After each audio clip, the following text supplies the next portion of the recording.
अस्सलामुअलैकुम स्टूडेंट्स, उम्मीद है आप सब खैरियत से होंगे। बेटा, आज की जो हमारी टॉपिक है वो वंस अगेन बहुत ही इम्पोर्टेंट टॉपिक है। ठीक है, आपके ख़ास करके एग्ज़ाम पॉइंट ऑफ व्यू से उसको हम डिस्कस करेंगे। और जिसमें आज हम पढ़ेंगे ब्लड के मुतालिक, ब्लड के जो है टाइप्स पढ़ेंगे, ब्लड के अंदर कंपोजिशन है और ब्लड का फंक्शन क्या है, ब्लड की डेफिनेशन क्या है और ब्लड के साथ रिलेटेड जो डिजीज़ हैं उनके मुतालिक हम पढ़ेंगे। ठीक है, सबसे पहले ब्लड है क्या। Blood is a red coloured fluid. ठीक है, एक फ्लूइड है ब्लड रेड कलर का बॉडी के अंदर। आपको पता है जितने भी जानवर हैं उनमें ब्लड होती है, जो एनिमल्स होते हैं उनमें हम भी हैं, मैन भी है। ठीक है, और इसको जो है कनेक्टिव टिश्यू भी कहा जाता है, ब्लड को कनेक्टिव टिश्यू भी कहा जाता है। ये आपने बात याद रखनी है। ये तो हो गई भाई ब्लड की जो है डेफिनेशन के ब्लड क्या है। उसके अलावा जो है हम दूसरी चीज़ देखेंगे कि ब्लड की कंपोजिशन, ब्लड के अंदर क्या क्या चीज़ें मौजूद हैं। ठीक है, तो यहाँ पे ब्लड के अंदर ब्लड की कंपोजिशन में देखेंगे तो आपको एक चीज़ है प्लाज्मा ब्लड के अंदर। ठीक है, और दूसरी चीज़ है ब्लड सेल्स। तो यहाँ पे अगर आप ब्लड को निकाल के किसी टेस्ट ट्यूब में आप रखेंगे तो कुछ देर के बाद नीचे आपको कुछ सेल्स नज़र आएंगे, सेटल डाउन हो जाएंगे। ठीक है, वो ब्लड सेल्स होंगे और बाकी एक फ्लूइड आपको ऊपर नज़र आएगा येलो कलर का। ठीक है, तो उस फ्लूइड को हम प्लाज्मा कहते हैं और ये प्लाज्मा जो होती है ये येलो कलर फ्लूइड होता है। ठीक है, ये मैंने बनाया है कि ऊपर से आपको प्लाज्मा नज़र आएगी और नीचे से आपको ब्लड सेल्स नज़र आएंगे। अच्छा, प्लाज्मा में अगर आप देखेंगे तो प्लाज्मा को अलग से निकालेंगे, अलग टेस्ट ट्यूब में रखेंगे और उस प्लाज्मा में एक प्रोटीन होगी। ठीक है, फिब्रिनोजेन हमने पढ़ी थी प्रोटीन। ठीक है, उस प्लाज्मा में से भी उस प्रोटीन को अगर आप निकाल देंगे तो बाकी जो फ्लूइड बचेगा उस फ्लूइड को हम नाम देते हैं सीरम का, SERUM, सीरम। ठीक है, तो सबसे पहले हम कंपोजिशन की तरफ आते हैं। कंपोजिशन में हमने दो चीज़ें देखी कि ब्लड की कंपोजिशन में हमें दो चीज़ें बेसिकली मिल रही हैं, प्लाज्मा और ब्लड सेल्स। प्लाज्मा की तरफ आते हैं। सबसे पहले प्लाज्मा को देखते हैं कि प्लाज्मा के अंदर क्या क्या चीज़ें मौजूद हैं और प्लाज्मा क्या है। प्लाज्मा एक नॉन लिविंग पार्ट है ब्लड का। ब्लड के अंदर जो नॉन लिविंग पार्ट है वो प्लाज्मा है। ये MCQ ज़बरदस्त बन सकता है। और ये जो प्लाज्मा होती है येलो कलर फ्लूइड होता है, येलो कलर का, हल्का सा येलो कलर होता है, बिल्कुल भी येलो नहीं होता लेकिन हल्के कलर का ये एक येलो फ्लूइड है। और प्लाज्मा जो ब्लड के अंदर जो प्लाज्मा की जो टोटल परसेंटेज है वो 55% है। Yellow colour fluid forms 55% of the blood. Blood के अंदर इसकी टोटल परसेंटेज जो है वो 55 है। ये क्वेश्चन आ सकता है, बड़ा इंपॉर्टेंट क्वेश्चन है ये। ठीक है, कि भाई प्लाज्मा की टोटल परसेंटेज कितनी है। उसके अलावा अब प्लाज्मा के अंदर हम देखते हैं कि प्लाज्मा की कंपोजिशन क्या है, प्लाज्मा के अंदर क्या क्या मौजूद होता है। प्लाज्मा खुद जो है उसके अंदर 90% वाटर है। मेजर चीज़ें ये हैं, वाटर है उसके अंदर, प्लाज्मा के अंदर। प्लाज्मा प्रोटीन्स हैं, ऑर्गेनिक एंड इनऑर्गेनिक जो है सब्सटेंसेस होते हैं, मॉलिक्यूल्स होते हैं। तीन चीज़ें हो गई बड़ी मेजर। ठीक है, नंबर 1 वाटर, वाटर जो कि 90% है। बाकी 10% चीज़ें होंगी और चीज़ें होंगी जिसमें प्लाज्मा प्रोटीन है, ऑर्गेनिक है और इनऑर्गेनिक मॉलिक्यूल्स हैं। तो 90% वाटर जो है, ठीक है, आपको पता है वाटर क्या होता है। वाटर जो है एक यूनिवर्सल जो सॉल्वेंट है, इसीलिए ब्लड के अंदर बहुत सारी चीज़ें जो है डिज़ोल्व हो जाती हैं। अब प्लाज्मा प्रोटीन की तरफ आते हैं। प्लाज्मा प्रोटीन जो है वो 7 से 8% है। ठीक है, 7 to 8% जो है प्लाज्मा प्रोटीन है। प्लाज्मा प्रोटीन के अंदर कौन कौन सी चीज़ें हैं या कौन कौन सी प्रोटीन्स हैं, उन प्रोटीन्स के नाम क्या हैं। ठीक है, अल्ब्यूमिन, अल्ब्यूमिन एक प्रोटीन है। इसका काम है मेंटेन्स ऑस्मोटिक प्रेशर, इस वाटर को ब्लड के अंदर मेंटेन रखना, उसकी क्वांटिटी को मेंटेन रखना। ठीक है, इस अल्ब्यूमिन का काम होता है। ठीक है, अल्ब्यूमिन क्या है, एक प्रोटीन है जो कि ब्लड की प्लाज्मा में होती है। और दूसरी प्रोटीन कौन सी है, प्लाज्मा प्रोटीन कौन सी है, उसका नाम क्या है, ग्लोब्यूलिन। ग्लोब्यूलिन एक ये भी प्रोटीन है, फिब्रिनोजन ये भी प्रोटीन है। ये तीन प्रोटीन्स होती हैं। ग्लोब्यूलिन का काम है एंटीबॉडीज़ बनाना। ठीक है, और एंटीबॉडीज़ आगे चल के किस में, डिफेंस सिस्टम में काम आती हैं। आपके जो बाहर से बैक्टीरिया या वायरस वगैरह अगर बॉडी के अंदर इंजेक्ट हो जाएं तो उनको ये एंटीबॉडीज़ किल कर देती हैं। और ये एंटीबॉडीज़ प्रोटीन्स की बनी हुई होती हैं, प्रोटीन से बनती हैं और उस प्रोटीन का नाम है ग्लोबुलिन। ठीक है, और उसके अलावा प्रोटीन है फिब्रिनोजिन। फिब्रिनोजिन और थ्रोम्बिन, मैंने दो प्रोटीन्स पढ़ाई थी आप लोगों को। इनको हम जो है क्लॉटिंग फैक्टर्स भी कहते हैं। तो फिब्रिनोजिन को अगर आप देखें तो ये क्या कर रही है, at the time of injury helps in blood clotting, ठीक है, ब्लड क्लॉटिंग में हेल्प करती है फिब्रिनोजन। उसके अलावा जो तीसरा जो है, तीसरी चीज़ है जो मेजर चीज़ है प्लाज्मा के अंदर, वो ऑर्गेनिक और इनऑर्गेनिक जो है मॉलिक्यूल्स हैं। ऑर्गेनिक मॉलिक्यूल्स को अगर आप देखेंगे तो ऑर्गेनिक मॉलिक्यूल्स के अंदर आपको क्या क्या नज़र आएंगी, प्लाज्मा के अंदर अमाइनो एसिड्स भी मौजूद हैं, हार्मोन्स भी मौजूद हैं, ग्लूकोज भी मौजूद है, एंजाइम्स भी मौजूद हैं। ये तमाम के तमाम मॉलिक्यूल्स क्या हैं, ऑर्गेनिक मॉलिक्यूल्स हैं। और उसके अलावा इनऑर्गेनिक मॉलिक्यूल्स कौन से हैं? अच्छा, इन ऑर्गेनिक और इनऑर्गेनिक की टोटल परसेंटेज कितनी है? 2 से 3% हैं ये, ठीक है। और ये 7 से 8% हैं और 90% पानी है। अगर आप देखें तो ये 100% जो है वो प्लाज्मा की कंपोजिशन पूरी हो जाती है। तो ऑर्गेनिक में से amino acids, hormones, glucose, enzymes, ये क्वेश्चन आ सकता है कि भाई ऑर्गेनिक मॉलिक्यूल्स कौन से हैं और इनऑर्गेनिक कौन से हैं। कार्बोनेट्स हैं इसके अंदर, CO3 उसको हम लिखते हैं कार्बोनेट्स को, फास्फेट PO4, ठीक है। तो ये कार्बोनेट्स, फास्फेट्स, क्लोरीन, क्लोरीन आयन है, मैंने ये माइनस लिखा हुआ है ऊपर, क्लोरीन आयन है, सोडियम आयन है, ये पोटाशियम आयन है। ये ब्लड प्रेशर और इन चीज़ों को जो है वो मेंटेन रखने में हेल्प करते हैं ये आयन, जितने भी सोडियम आयन और chlorine ion, potassium ion blood के अंदर, ठीक है बेटा। तो इन तमाम जो है आयंस का, फास्फेट्स का, कार्बोनेट्स का, ऑर्गेनिक इन मॉलिक्यूल्स का जो है प्लाज्मा के अंदर होना बहुत ज़रूरी है। उसके अलावा अगर हम देखें तो ब्लड सेल्स की तरफ आते हैं। ब्लड सेल्स में हमें 2 ब्लड सेल्स के टाइप्स मिलते हैं। कितने मिलते हैं? 2 ब्लड सेल्स के टाइप मिलेंगे हमें, ठीक है। नंबर 1 जो है RBCs और WBCs। अच्छा, तीसरा भी है प्लेटिलेट्स, ठीक है। जो है प्लेटिलेट्स, इन तमाम को आप कार्पेसिल्स भी कह सकते हैं। रेड ब्लड कार्पेसिल्स, वाइट ब्लड कार्पेसिल्स, ठीक है, और प्लेटिलेट्स। तो ब्लड सेल्स जो है उनकी जो टोटल परसेंटेज है वो कितनी है? 45% ऑफ द ब्लड, ठीक है। 55% क्या थी? प्लाज्मा थी। यहाँ पे मैंने मेंशन किया है कि प्लाज्मा जो है 55% है और ब्लड सेल्स कितने हैं? 45% में है। और उन 45 को भी जो है डिवाइडेड किया गया है RBCs में, WBCs में और प्लेटिलेट्स में। RBCs जो है इनका जो red blood sales full form है। RBCs ये जो है ट्रांसपोर्टेशन में काम करते हैं, ऑक्सीजन की ट्रांसपोर्टेशन में काम करते हैं। WBCs डिफेंस सिस्टम में काम करते हैं।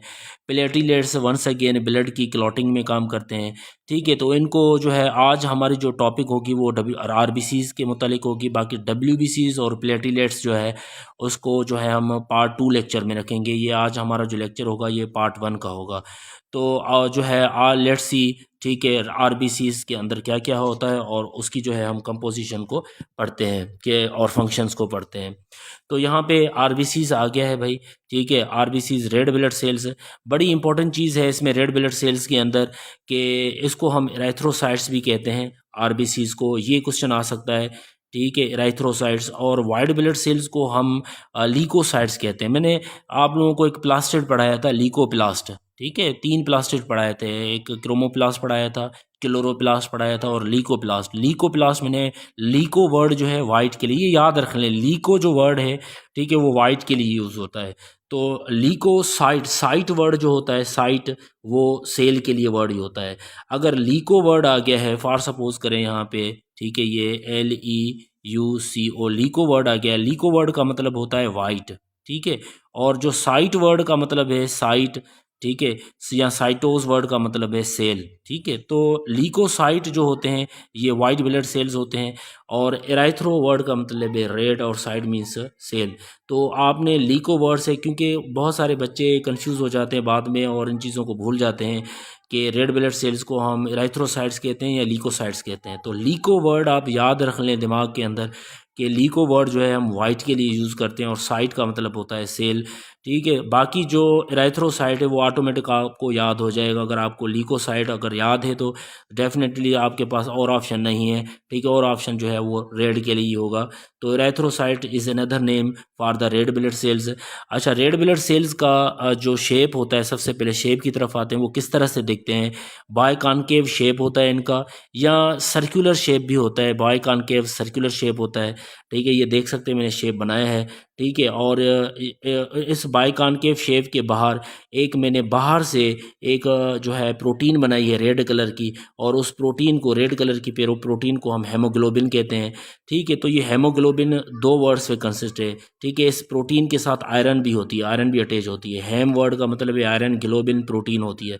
तो ये रेड कलर की प्रोटीन है और ये रेड ब्लड सेल्स के बाहर इर्द गिर्द चढ़ी हुई होती है, सराउंड करती है और रेड ब्लड सेल्स को ये रेड बना देती है। ठीक है, और इसी वजह से, इस हेमोग्लोबिन की वजह से इन सेल्स को हम रेड ब्लड सेल्स कहते हैं। ठीक है, और उसके अलावा ये रेड ब्लड सेल्स कहाँ पे प्रोड्यूस होते हैं, कौन सी चीज़ है जहाँ पे ये प्रोड्यूस होते हैं? ये बोन मेरो में बोन मेरो में प्रोड्यूस होते हैं, बोन के अंदर। ठीक है, एक जो है सब्सटेंस प्रोड्यूस होता है जिसको हम बोन मेरो कहते हैं, और बोन मेरो से ये रेड ब्लड सेल्स बनते हैं, ख़ास करके रिब्स और जो स्टर्नम। ठीक है, बोन मेरो भी किसकी? रिब्स और स्टर्नम। ठीक है, ये याद रखिएगा बात। स्टर्नम एक चेस्ट बोन होता है जिसके साथ आगे से रिब्स अटैच होती हैं। ये हम स्केलेटल सिस्टम में मैं आपको क्लियर करवा दूंगा। ठीक है, तो स्टर्नम और रिब्स की जो बोन मेरो होती है वहाँ से जो है रेड ब्लड सेल्स बनते हैं, और इनका कलर क्या होता है? ठीक है, ये red blood cells red colour के होते हैं because of the presence of haemoglobin, क्योंकि इनके इर्द गिर्द हेमोग्लोबिन होती है, हेमोग्लोबिन चढ़ी हुई होती है। ठीक है, इट कंटेन रेस्पिरेटरी पिगमेंट। अच्छा, हेमोग्लोबिन को हम रेस्पिरेटरी पिगमेंट भी कहते हैं। क्यों कहते हैं? क्योंकि हेमोग्लोबिन के साथ ऑक्सीजन अटैच हो जाती है। ठीक है, जब ऑक्सीजन अटैच हो जाती है हेमोग्लोबिन के साथ, तो हेमोग्लोबिन जो है, ठीक है, इसको हेमोग्लोबिन को हम कहते हैं ऑक्सी हेमोग्लोबिन।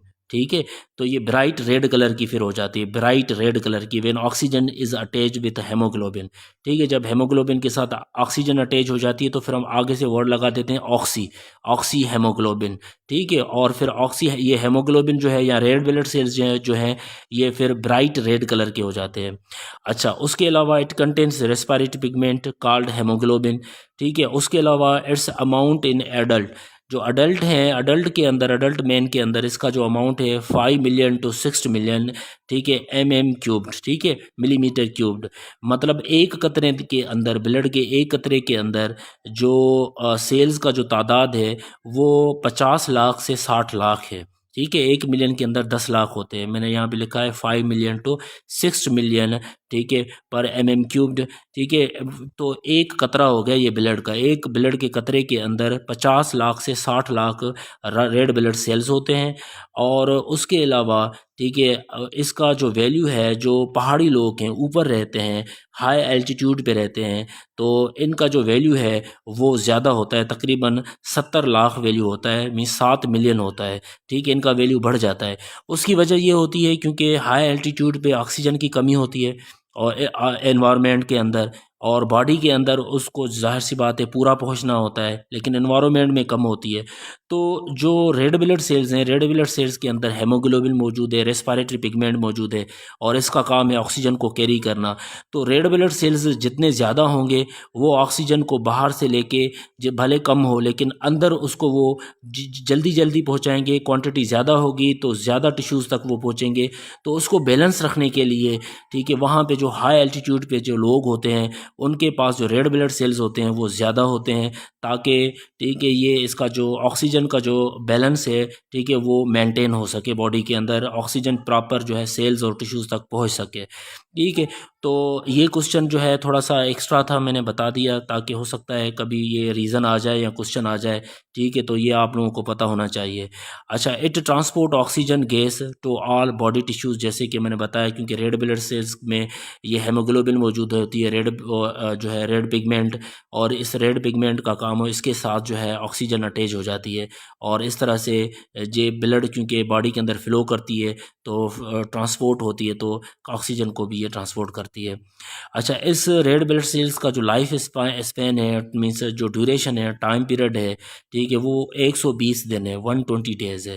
ठीक है, तो 120 डेज़ के बाद जो सेल्स मरते हैं, जिनकी डेथ होती है, तो वो डेड जो सेल्स होते हैं वो जाके स्टोर हो जाते हैं स्प्लीन के अंदर। ये बहुत ही इंपॉर्टेंट चीज़ें हैं, आपने याद रखनी है।